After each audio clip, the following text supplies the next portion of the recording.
Hello, and welcome to Dead of Night Halloween Productions Modular Mausoleum, Part 5, Finishing Touches and Lighting.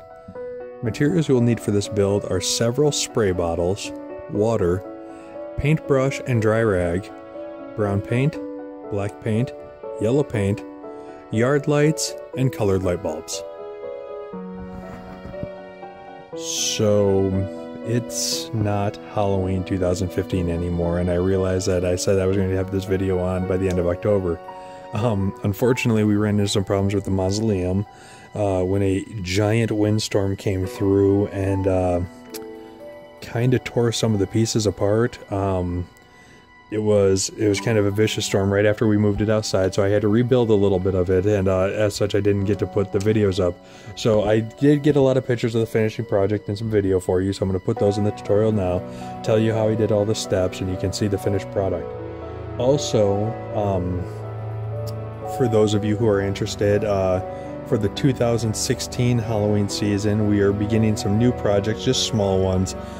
There's some stuff going on with the some house renovations and everything right now, so I wasn't able to get into some of the bigger projects, but I'm hoping that I'll include some monster mud tutorials for making some stand-ups, some kind of new ideas that really haven't been done too much before, and some Halloween-inspired projects coming from some of my favorite movies. So I will have a short teaser trailer at the end of this tutorial for you to take a look at to kind of get an idea of what's coming, and well, you can see what's going to be in the new tutorials that will be coming up this summer.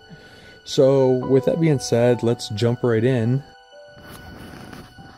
So here we have the finished video of the rebuilt for the second time mausoleum. Some of the brick colors I didn't get to quite get to over on the right hand side, so we'll see a bit discoloration, but for the most part everything turned out pretty good.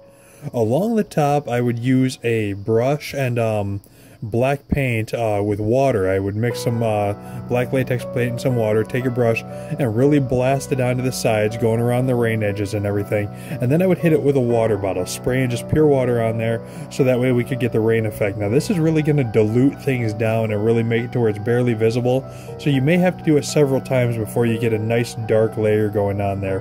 But I did this for every surface that would have water even like dripping down from the bottom of it or pooling at the top. So all around the window ledge, along the bottom of the stone at the top. The stone itself, what I did was I just took black paint and water, mixed it together, took a brush and just splashed it down there, and took a brush and just kind of went nuts. There was no coherent patterns or anything like that, and that worked out quite well. To get the dirt over the top of it, I took a brown paint, just a little tube or a little bottle of it that I bought from Walmart, mixed that in with some water and then put it into a spray bottle, and I sprayed a brown mist all over the place. I coated it pretty heavy in some areas, lighter in others, and then I just let that dry. I didn't even hit it with other water or anything, because when it dried it gave it a nice kind of dirty, grungy look. Realistically, that's pretty much it. There wasn't a lot of technique or anything to this. It was just adding layers of black paint, brown paint mixed with water all over the place. A little bit of yellow paint mixed with water on the door to add that bit of a rust color. But other than that, it was it. It was mostly done with spray bottles. If I didn't like how it looked, I'd spray it with water to wash it off. If I liked how it looked, I'd let it dry and then hit it again to darken the edges. To go around the windows and the top of the brick and everything, I recommend using a paintbrush with black water and paint, so you can really spread it on there thick, and then diluting it with water as you go.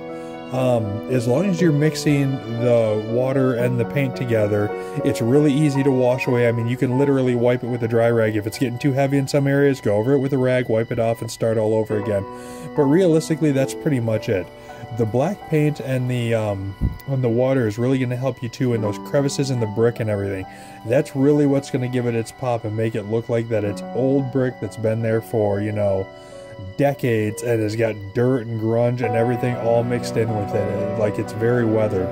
So just do that. If you have any questions, feel free to email me. I'm more than happy to field questions through email or on YouTube to kind of help people out with this, and And that's pretty much it. I hope you guys have enjoyed this. This is my first tutorial, so I really appreciate all the positive feedback and all the support that everybody's giving. I've gotten a lot of great stuff from a lot of good people telling me different things I can try, what they liked, what they'd like to see more of. So I'm going to take all that stuff, all that constructive comments, and use those for the next tutorial.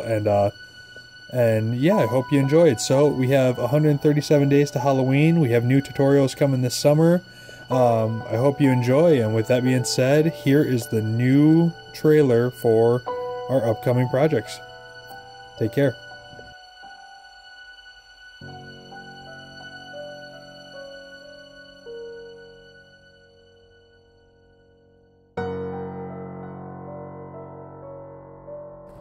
If you have any questions about the project or the video, feel free to email us at deadofnighthalloween@gmail.com. And please remember to subscribe to the Dead of Night Halloween production channel by clicking the link above.